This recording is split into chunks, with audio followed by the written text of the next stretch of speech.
نحمدہ ونصلی علی رسولہ الکریم اما بعد بسم اللہ الرحمن الرحیم اللہم صلی وسلم علی نبینا محمد رب اشرح لی صدری ویسر لی امری واحلل عقدۃ من لسانی یفقہوا قولی واجعل لی وزیرا من اہلی آمین یا رب العالمین۔ ناظرین کرام السلام علیکم ورحمۃ اللہ وبرکاتہ۔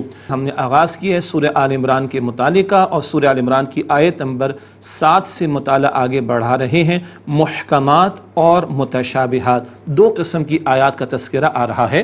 سورہ آل عمران آیت نمبر 7۔ اعوذ باللہ من الشیطان الرجیم، بسم اللہ الرحمن الرحیم۔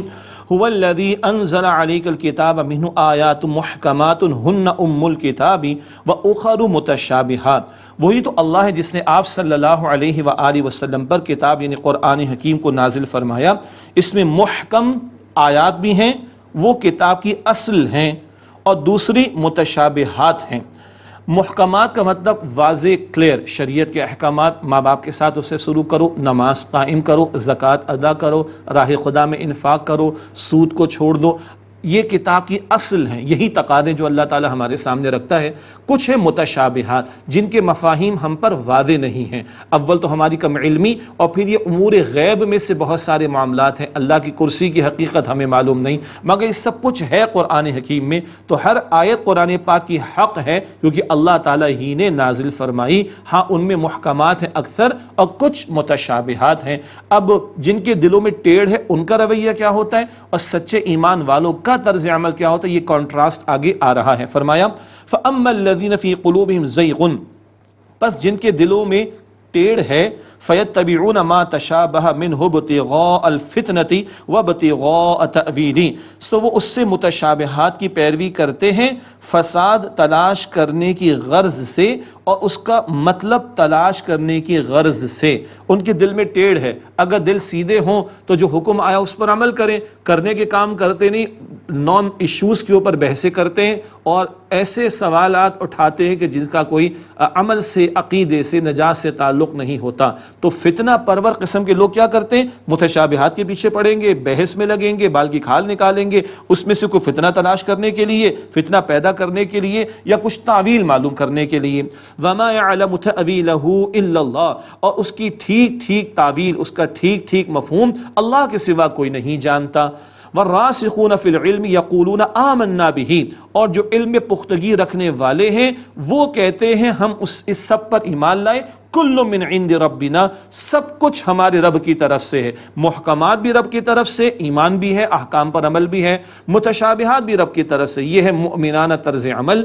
وما یذکر الا اولو الالباب، اور نصیحت تو صرف عقل مند ہی قبول کرتے ہیں، یہ ہے مؤمنانہ طرز عمل۔ اور یہ دلوں کا ٹیڑھ آ جاتا ہے، اس سے بچنے کے لیے دعا سکھائی جا رہی ہے۔ ربنا لا تزغ قلوبنا بعد اذ ہدیتنا وہب لنا من لدنک رحمہ، اے ہمارے رب ہمارے دلوں کو ٹیڑھا نہ کرنا اس کے بعد کہ جبکہ تو نے ہمیں ہدایت عطا فرما دی، اور ہمیں اپنے پاس سے رحمت عطا فرما، انک انت الوہاب، بے شک تو سب سے بڑھ کر عطا فرمانے والا ہے۔ تو دل ثابت قدم رہے اور ٹیڑھے ہو جانے سے بچ جائیں، اس کی دعا ہمیں سکھائی جا رہی ہے، اور یہ دعا معروف ہے۔ اللہ تعالیٰ ترجمہ بھی ذہن میں رکھ کر یہ دعائیں کرنے کی ہمیں توفیق عطا فرمائے۔ ہم بھی اپنے معاملات میں دیکھیں، شریعت کے بہت سارے واضح احکامات ہیں، نماز کے بارے میں سوال لوگ نہیں کرتے، سود کو چھوڑنے کے بارے میں مولوی صاحب اگر سود میں کماؤں گا تو کیا ملے گا پوچھنے کو تیار نہیں ہوتے، مگر ایسے سوالات کرتے ہیں۔ گریڈ 6 کا بچہ سوال کرتا ہے طلاق کے مسائل کے بارے میں، بیٹا تو اپنی تعلیم تو پوری کر لے، میٹرک کرے گا، انٹرمیڈیٹ کرے گا، گریجویٹ کرے گا، ماسٹرز کرے گا، شادی ہوگی، نکاح ہوگا، اس کے بعد طلاق کے معاملات ہیں، مگر بس بیس لیس سوالات، فضولیات کے اندر سوالات، سوال، عمل کے میدان میں زیرو کا معاملہ۔ اللہ اس طرز عمل سے بچائے اور ہمارے دلوں کو ٹیڑھا ہونے سے بچائے، اور ہمیں محکمات اور متشابہات دونوں پر ایمان عطا فرمائے، اس کے بغیر تو ایمان والے نہیں، اور جو تقاضے ہیں اور احکام ہیں ان پر اللہ ہم سب کو عمل کرنے کی توفیق عطا فرمائے۔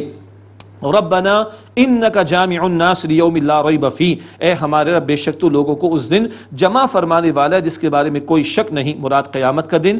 ان اللہ لا یخلف المیعاد، بے شک اللہ تعالی وعدے کے خلاف نہیں کرتا۔ ان الذين كفروا لم تغني عنهم اموالهم ولا اولادهم من الله شيئا، بے شک جن لوگوں نے کفر کیا ہرگز ان کے مال ان کے کام نہ آئیں گے اور نہ ہی ان کی اولاد اللہ تعالیٰ کے مقابلے میں کچھ بھی۔ سورہ آل عمران کو ذہن میں رکھیے گا، اس جس میں آگے چل کر غزوہ احد کا تبصرہ بھی آئے گا۔ تو کئی مقامات سورہ آل عمران کے جو غزوہ احد کے دور میں سن 3 ہجری میں نازل ہوئے، کچھ آیات ہیں جو نجران کے وفد سے متعلق ہے، وہ سن 9 ہجری میں جب وفد آیا اس کے تعلق سے ان کا نزول ہے۔ البتہ یہ مدنی صورت تو ہے، یہ بات واضح ہے۔ اب جو کلام آیا کہ جنہوں نے کفر کیا ان کے مال اولاد اللہ کے مقابلے میں کچھ کام نہیں آئیں گے، یہ اشارہ یہود کی طرف ہے۔ غزوہ بدر 2 ہجری میں ہوا، مشرکین کو شکست ہوئی تو یہود نے مسلمانوں کا مذاق اڑایا، ابھی تو یہ تمہارا معاملہ پیش آیا مشرکین کے ساتھ، ان کو لڑنا نہیں آتا، ہم سے معاملہ ہوگا تو پھر دیکھنا ہم تمہیں کس طرح چت کرتے ہیں۔ یہود نے اس تکبر کا اظہار کیا۔ اللہ تعالیٰ فرما رہے کہ ان کے مال اولاد اللہ کے مقابلے میں ان کو کچھ کام نہیں آئیں گے۔ فرمایا وَأُولَئِكَ هُمْ وَقُودُ النَّارِ، اور یہ لوگ وہ ہیں جو آگ کا ایندھن ہوں گے، ان کے لیے اللہ کا عذاب تیار ہے۔ کیسے؟ آگے فرمایا كَدَأْبِ آلِ فِرْعَوْنَ وَالَّذِينَ مِن قَبْلِهِمْ، جیسے آل فرعون کا معاملہ ہوا اور وہ جو ان سے پہلے تھے، کذبوا بآیاتنا، انہوں نے ہماری آیات کو جھٹلایا، فاخذهم اللہ بذنوبہم، تو اللہ نے ان لوگوں کو ان کے گناہوں پر پکڑا، واللہ شدید العقاب، اور اللہ سخت عذاب دینے والا ہے۔ قل للذین کفروا ستغلبون وتحشرون الی جہنم، فرما دیجئے نبی صلی اللہ علیہ وسلم ان لوگوں سے جنہوں نے کفر کیا کہ تم عنقریب مغلوب کیے جاؤ گے اور جہنم کی طرف ہانکے جاؤ گے، وبئس المہاد، اور وہ برا ٹھکانہ ہے۔ آگے بدر کا ایک تبصرہ کر کے ان کو عبرت دلائی جا رہی ہے۔ بدر میں مسلمانوں کو اللہ تعالیٰ نے فتح عطا فرمائی تھی، اس کا تذکرہ۔ قد کان لکم آیۃ فی فئتین التقاتا، یقیناً تمہارے لیے ان 2 گروہوں کے بارے میں نشانی ہے جو باہم مقابل ہوئے۔ فئتم تقاتل فی سبیل اللہ، ایک گروہ لڑ رہا تھا اللہ تعالیٰ کی راہ میں، ایمان والے۔ وَأُخْرَى كَافِرَةٌ، دوسرا کافروں کا گروہ تھا، مراد وہ طاغوت کے راستے میں، باطل کے راستے میں لڑ رہے تھے۔ یرونہم مثلیہم رأی العین، وہ انہیں کھلی آنکھوں سے اپنے سے دگنا دکھائی دیتے تھے۔ یہ ایک تعبیر اس کی سمجھ لیں، باقی سورہ انفال میں غزوہ بدر کا تفسیر آئے گا، وہاں کچھ اور باتیں بھی آئیں گی۔ بدر کا جب میدان سجا تو کفار پر اللہ نے رعب قائم کر دیا۔ مسلمان تھے تو ان کے مقابلے میں 313، کفار تھے 1000، مگر مسلمانوں کی تعداد کو اللہ تعالیٰ نے ان کفار کو زیادہ دکھایا، 2 چند یعنی دگنا دکھایا، رعب پیدا ہوا، خوف پیدا ہوا، اور پھر مسلمانوں نے 70 مشرک قتل بھی کیے تھے۔ یہ بدر کا بیان سورہ انفال میں آئے گا انشاءاللہ۔ اس کا ذکر کر کے یہ جو بھڑکیاں مار رہے تھے یہود، ان کو عبرت دلائی جا رہی ہے۔ واللہ یؤید بنصرہ من یشاء، اور اللہ اپنی مدد سے جسے چاہتا ہے تائید عطا فرماتا ہے۔ ان فی ذلک لعبرۃ لاولی الابصار، بے شک اس میں آنکھوں والوں کے لیے عبرت کا سامان ہے۔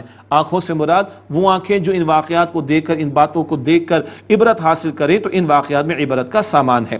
اگلی آیت میں بتایا جا رہا ہے دنیا امتحان ہے، اور اس امتحان کے دوران میں اللہ تعالیٰ نے بہت سی چیزوں میں زینت رکھی ہے، اٹریکشن رکھی ہے۔ فرمایا زُيِّنَ لِلنَّاسِ حُبُّ الشَّهَوَاتِ مِنَ النِّسَاءِ وَالْبَنِينَ وَالْقَنَاطِيرِ الْمُقَنطَرَةِ مِنَ الذَّهَبِ وَالْفِضَّةِ وَالْخَيْلِ الْمُسَوَّمَةِ وَالْأَنْعَامِ وَالْحَرْثِ، لوگوں کے لیے مرغوب چیزوں کی محبت مزین کر دی گئی، اٹریکشن ہے، مثلاً عورتیں اور بیٹے اور سونے اور چاندی کے جمع کیے ہوئے ڈھیر اور عمدہ گھوڑے اور مویشی اور کھیتی۔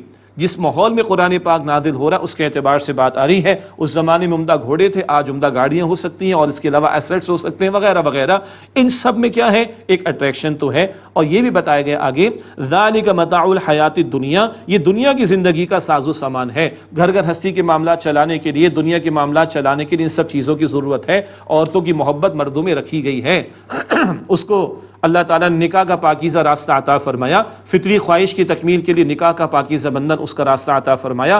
گھر قائم ہوگا، اولاد میسر آئے گی، گھر گھرستی کے معاملات چلیں گے، دنیا کا نظام چلے گا، یہ سب بھی ضروری ہے، اس کی نفی نہیں ہے۔ ہاں ان محبتوں کو اعتدال میں رہنا چاہیے، حد سے بڑھ جائیں تو مسئلہ پیدا ہو جاتا ہے خراب۔ اگر یہ محبتیں اللہ تعالیٰ کی محبت سے ٹکرا جائیں، یہ محبتیں اللہ کے رسول علیہ السلام کی محبت سے ٹکرا جائیں تو پھر یہ معیوب ہو جائیں گی۔ ادروائز جائز حدود میں معاملات رہیں، بندہ حلال کمائے، جائز طور پر خرچ کرے، کوئی حرج نہیں، نکاح کرے، بیوی بچوں کو پالے، ان کی کفالت کرے، ان کی پرورش کرے، ان کی حاجات کو پورا کرے، حلال طریقے پر کرے، ثواب ملے گا۔ لیکن بیوی اور بچوں کی جائز ناجائز ہر بات کو پورا کرنے میں حلال حرام کی تمیز ختم ہو جائے، گھر میں حرام مال آنا شروع ہو جائے، اب یہ بگاڑ پیدا ہو گیا ہے۔ یہ کیا؟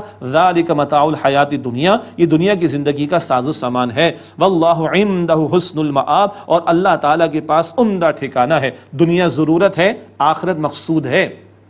دنیا مقصود نہ بن جائے، مال ہاتھ میں ہو ٹھیک ہے، مال دل میں نہیں ہونا چاہیے۔ ہم دنیا میں رہیں ضرورتاً ٹھیک ہے، دنیا ہم میں نہ رہے۔ سبحان اللہ، ہم دنیا میں کتنا رہیں ضرورتاً، ہمارے اندر اگر دل میں دنیا گھر کر گئی تو آخرت کی منزل کھوٹی ہو جائے گی۔ تو ہر شے کو اس کے مقام پر رکھیں۔ بڑا پیارا جملہ، جتنا دنیا میں رہنا ہے دنیا کی فکر کر لیں، جتنا آخرت میں رہنا ہے اتنا آخرت کی فکر کر لیں۔ سمپل لاجیکل بات ہے، اللہ میں سمجھ عطا فرما دیں۔ قل انبئکم بخیر من ذالکم، اے نبی صلی اللہ علیہ وسلم فرما دیجئے کیا میں تمہیں اس سے بہتر بتاؤں؟ یہ دنیا کا ساز و سامان تو عارضی فانی چند روزہ ختم ہو جانے والا ہے، اس سے بہتر کیا ہے؟ للذین اتقوا عند ربہم جنات، جن لوگوں نے تقوی اختیار کیا ان کے رب کے پاس ان کے لیے باغات ہیں، ان کے رب کے ہاں باغات ہیں، جنت کی بات ہو رہی۔ تجری من تحتها الانہار خالدین فیہا وازواج مطہرہ، جن کے نیچے ان باغات کے نیچے نہریں رواں ہیں اور وہ ان میں ہمیشہ رہیں گے، اور ان کے لیے پاکیزہ بیویاں ہیں، ورضوان من اللہ، اور اللہ تعالیٰ کی رضا بھی ہے۔ سب سے آخری دو نعمتیں جو جنت میں ملنی، پتہ ہے کیا ہے؟ ایک اللہ کی رضا اور ایک اللہ پردہ ہٹا کر اپنا دیدار کرائے گا۔ اللہ اکبر، ہمیں شوق ہے ورضوان من اللہ، اللہ کی رضا بھی ہے۔ سبحان اللہ، اللہ اس کا ذوق و شوق عطا فرمائے، اللہ ہم سب کو جنت الفردوس عطا فرمائے، اللہ تعالی ہم سب کو اپنی رضا عطا فرمائے، اللہ تعالی ہم سب کو اپنا دیدار نصیب فرمائے۔ اسی کی محنت ہے جو دنیا میں کرنی ہے، اور یہ مہلت کبھی بھی ختم ہو سکتی ہے موت کے آتے ہی۔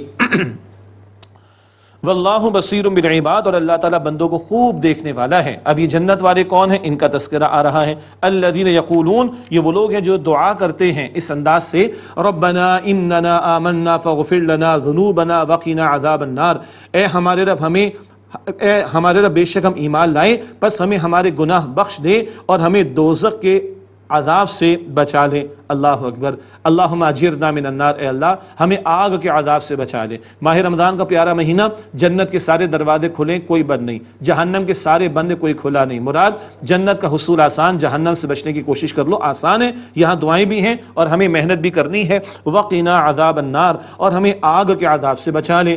الصابرین والصادقین والقانتین والمنفقین والمستغفرین بالاسحار، جنت والوں کی صفات: صبر کرنے والے، سچے لوگ، حکم ماننے والے، انفاق کرنے والے، اور اوقات سحر میں رات کے آخری حصے میں بخشش مانگنے والے، استغفار کرنے والے۔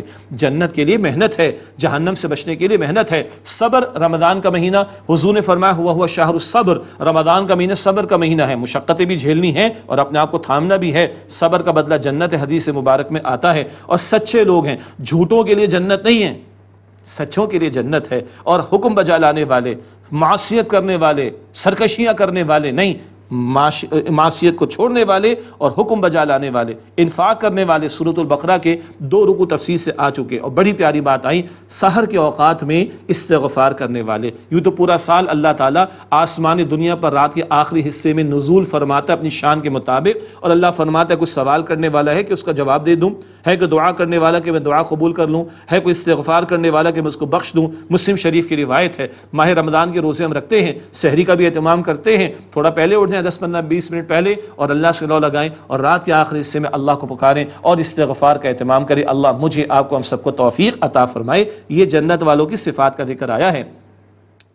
شہید اللہ انہ لا الہ الا ہوا والملائکۃ واولو العلم قائما بالقسط، اللہ تعالیٰ نے گواہی دی کہ اس کے سوا کوئی معبود نہیں، اور فرشتوں اور علم والوں نے بھی یہ گواہی دی ہے کہ اللہ کے سوا کوئی معبود نہیں۔ اور اللہ کی شان کیا ہے؟ قائما بالقسط، اللہ قسط کا، عدل کا قائم فرمانے والا ہے۔ لا الہ الا هو العزیز الحکیم، اللہ سبحانہ و تعالیٰ کے سوا کوئی معبود نہیں، وہ عزیز ہے، کل اختیار رکھنے والا، حکیم ہے، حکمت والا ہے، اپنے پورے اختیار کو کمال حکمت کے ساتھ وہ استعمال فرماتا ہے۔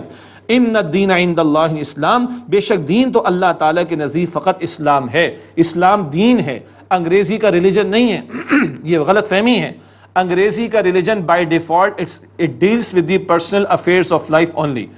انگریزی والا ریلیجن، جس کو ہم لوگ عام طور پر مذہب ترجمہ کر دیتے ہیں، وہ انفرادی زندگی سے بحث کرتا ہے۔ اسلام دین ہے، سسٹم آف لائف ہے، کمپلیٹ کوڈ آف لائف ہے، مکمل ضابطۂ حیات ہے۔ سورہ مائدہ آیت نمبر 3، حجۃ الوداع کا موقع، الیوم اکملت لکم دینکم، آج کے دن میں نے تمہارے دین کو مکمل کر دیا تمہارے لیے۔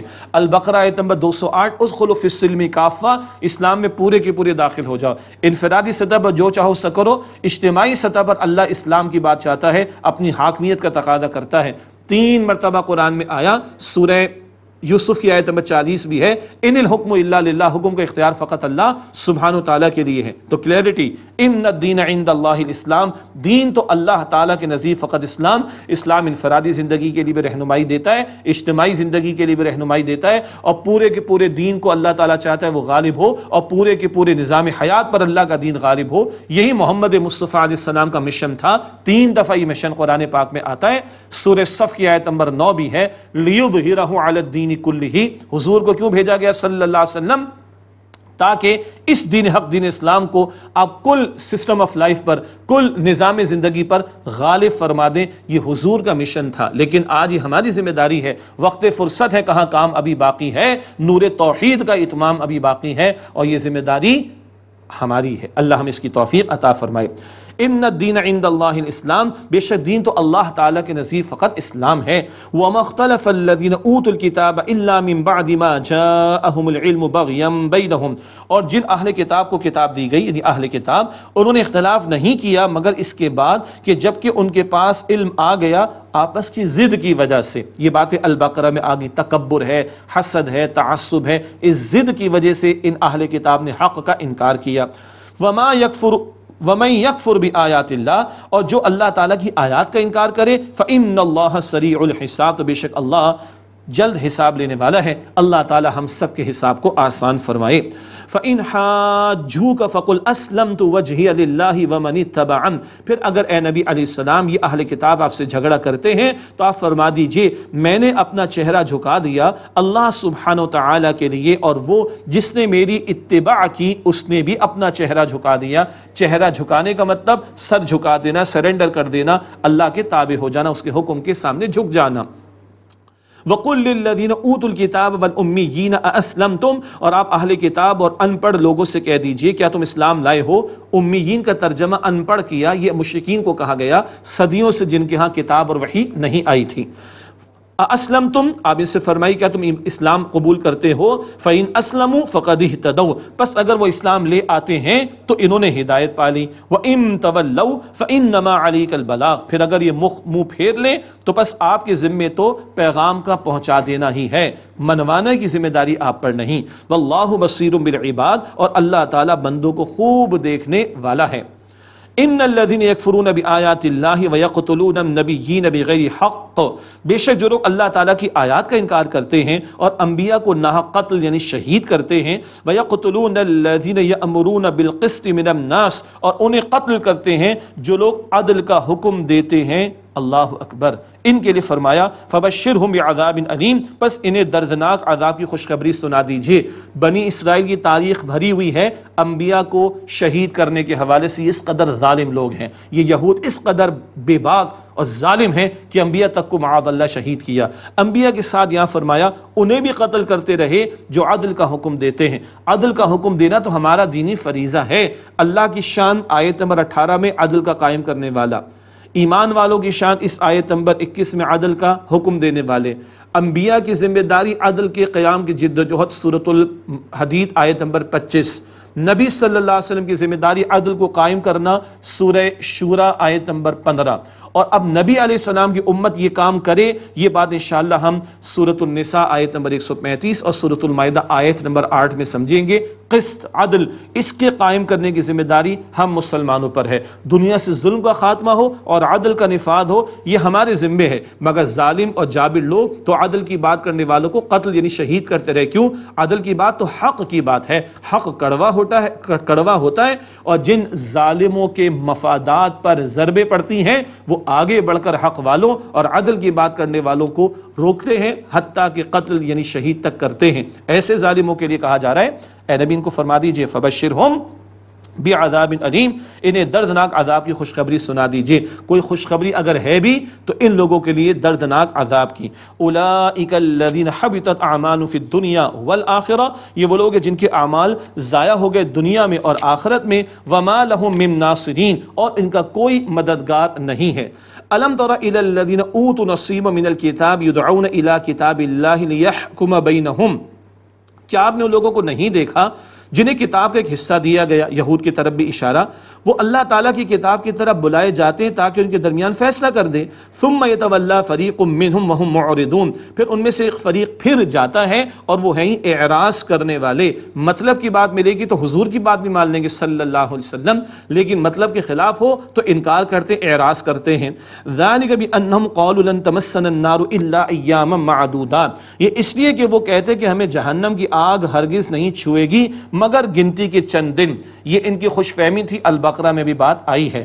وغرہم فی دینہم ما کانوا یفترون، اور انہیں ان کے دین کے بارے میں دھوکے میں ڈال دیا اس نے جو وہ باتیں گھڑتے تھے، خود ساختہ باتیں گھڑ لیں، اپنے آپ کو اللہ کا چہیتا قرار دے دیا۔ سورۃ المائدہ کی آیت نمبر 18 میں ہم پڑھیں گے، کہتے تھے یہود و نصارہ نحن ابناء اللہ وحباہ، ہم تو اللہ کے بیٹوں کی طرح ہیں، چہیتے ہیں، ہم اللہ کے پسندیدہ ہیں۔ اللہ کہتا ہے پھر تمہیں عذاب کیوں دیا جاتا ہے؟ خوش فہمی تھی، وشفل تھنکنگ تھی، ان کی حرکتیں تھیں، اس پر قرآن کہہ رہا ہے دھوکے میں ڈال دیا ان کو ان کے دین کے بارے میں اس بات نے جو وہ خود سے گھڑتے تھے۔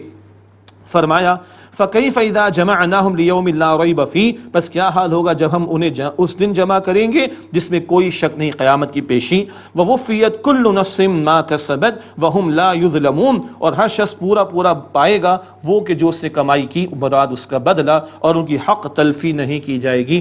سب کچھ قیامت کے دن پیش ہونے والا ہے۔ فَمَن يَعْمَلْ مِثْقَالَ ذَرَّةٍ خَيْرًا يَرَهُ وَمَن يَعْمَلْ مِثْقَالَ ذَرَّةٍ شَرًّا يَرَهُ، ذرہ برابر عمل بھی ان ریکارڈڈ نہیں ہے، سب کچھ ریکارڈ پر ہے۔ اللہ تعالی ہم سب کے حساب کو آسان فرمائے۔ اگلی آیات توحید کا بڑا پیارا خزانہ، اور اس کا ایک پس منظر یہ بھی ہے کہ نبی صلی اللہ علیہ وسلم نے صحابہ کرام کو رضی اللہ تعالی عنہم اجمعین آئندہ مستقبل میں روم اور ایران کی فتوحات کی خوشخبریاں سنائیں تو لوگوں نے اعتراض کر دیا، مشرکین کی طرف سے بھی کچھ اعتراض، یہود و نصارہ کی طرف سے بھی، کفار کی طرف سے اعتراضات آئے، تو اللہ تعالیٰ بتا رہا ہے کہ اللہ کے ہاتھ میں کل اختیار ہے، جس کو چاہے وہ عطا فرمائے۔ ایک پس منظر، اور ایک پس منظر یہ ہے وہ جو نجران کا وفد آیا تھا جن سے ڈائلاگ کا ذکر آگے آئے گا، نصارہ کا ڈیلیگیشن، اور ان کی غلط عقائد کا رد حضور فرمائیں گے صلی اللہ علیہ وسلم، ان کو ایک پریشانی ہو گئی۔ بات تو سمجھ میں آ گئی کہ محمد مصطفیٰ علیہ السلام جو فرما رہے ہیں وہ برحق ہے، مگر ان کو رومی سلطنت سے معاوضہ ملتا تھا، نذرانے ملتے تھے، پروٹیکشن ملتی تھی، مفادات ان کے وابستہ تھے، تو پریشانی ہوگی کہ اگر ان کی بات تسلیم کر لیں گے تو یہ سارے مفادات پر ضرب پڑ جائے گی، مالی مفادات اسٹیک پر آ جائیں گے۔ اس پس منظر میں اگلی دو آیات کو ذہن میں رکھیں، اور توحید کا بڑا پیارا خزانہ۔ قل اللہم، اے نبی صلی اللہ علیہ وسلم فرما دیجئے، اے اللہ مالک الملک، بادشاہت کے مالک، تؤتی الملک ما تشاء وتنزع الملک ممن تشاء، تو جس کو چاہے بادشاہی دے اور جس سے چاہے تو بادشاہی چھین لے، مراد حکومت دے، اختیار دے جس کو چاہے، اور جس سے چاہے حکومت اور اختیار کو چھین لے، واپس لے لے۔ وتعز من تشاء وتذل من تشاء، اور تو جسے چاہے عزت دے اور تو جسے چاہے ذلیل کر دے۔ یہ اختیار دینے نہ دینے کا اللہ کے پاس، عزت و ذلت کا اختیار اللہ کے پاس۔ ہاں بیدک الخیر، تیرے ہاتھ میں تمام بھلائی ہے، اللہ کے ہاتھ میں بھلائی ہی بھلائی ہے۔ کئی مرتبہ ناگوار باتیں ہمارے سامنے آ رہی ہوتی ہیں، ہماری کم عقلی ہوتی ہے، اللہ کے فیصلوں میں حکمتیں ہوتی ہیں اور خیر ہوا کرتی ہے۔ بیدک الخیر، تیرے ہاتھ میں تمام خیر ہے۔ انک علی کل شیء قدیر، بے شک اللہ تو ہر بات پر قدرت رکھنے والا ہے۔ تولج اللیل فی النہار وتولج النہار فی اللیل، تو رات کو دن میں داخل فرماتا ہے اور دن کو رات میں داخل فرماتا ہے۔ یہ دن رات کا نظام چل رہا ہے، ہم سو رہے ہیں، ہم جاگ رہے ہیں، ایسے ہی ہو رہا ہے؟ نہیں، اللہ دن رات کے نظام کو چلا رہا ہے۔ اس کی قدرت پر غور کرو، اس کی نعمتوں پر غور کرو، اس کا شکر گزار بننے کی کوشش کرو۔ وتخرج الحی من المیت وتخرج المیت من الحی، اور تو بے جان سے جاندار کو نکالتا ہے اور جاندار سے بے جان کو نکالتا ہے۔ بہت پرانی سی بات ہے، انڈے سے چوزا نکل آیا اور مرغی سے انڈا۔ اب آپ مجھ سے یہ مت پوچھئے گا کہ پہلے انڈا کہ پہلے مرغی، یہ تو ایک لا ینحل مسئلہ ہے، لیکن بے جان سے جاندار اور جاندار سے بے جان، یہ سادہ مثال ہے۔ اللہ ایک مردہ قوم کو زندگی دے دے، اللہ اکبر، اور ایک عروج والی قوم کو مردگی دے دے، مردہ کر دے، یہ بھی جاندار اور بے جان کا تصور ذہن میں رہے۔ وَتَرْزُقُ مَن تَشَاءُ بِغَيْرِ حساب، اور جسے تو چاہتا ہے اے اللہ سبحانہ وتعالی بے حساب رزق و عطا فرماتا ہے۔ لا يتخذ المؤمنون الكافرین اولیاء من دون المؤمنین، ایمان والوں کو چھوڑ کر کافروں کو دوست نہ بنائیں۔ ومن يفعل ذلك فليس من اللہ فی شیء، اور جو یہ رویہ اختیار کرے کہ ایمان والوں کو چھوڑ کر کافروں سے دلی دوستیاں اختیار کرے تو اللہ سے اس کا کوئی تعلق نہیں. الا ان تتقوا منہم تقا، سوائے اس کے کہ تم ان سے کچھ بچاؤ کرنا چاہو، کوئی مشکل پیش آ گئی، گر گئے ہو تو کوئی ظاہری موالات کا معاملہ ہو سکتا ہے بچاؤ کا طریقہ، لیکن وَيُحَذِّرُكُمُ اللَّهُ نَفْسَهُ، اور اللہ تمہیں اپنی ذات سے ڈراتا ہے، وَإِلَى اللَّهِ الْمَصِيرُ، اور اللہ تعالیٰ کی طرف لوٹ کر جانا ہے. مسلمانوں کی قلبی دوستی مسلمانوں سے ہو سکتی ہے، کافروں سے دلی دوستیاں نہیں ہونی چاہیے جو آج ہم نے اختیار کر رکھی ہیں اور ہمارے حکمرانوں نے اختیار کر رکھی. کہیں پھنس گئے تو کوئی طریقہ بچاؤ کا ٹھیک ہے، لیکن خوف کافروں کا نہیں، خوف اللہ کا ہونا چاہیے. اور یاد رکھو سب نے لوٹ کر اللہ کی طرف جانا ہے، جواب ہم نے اللہ کو دینا ہے. اللہ ہم سب کو صراط مستقیم کی ہدایت عطا فرمائے. آمین یا رب العالمین. وآخر دعوانا ان الحمد للہ رب العالمین، والسلام علیکم ورحمۃ اللہ وبرکاتہ.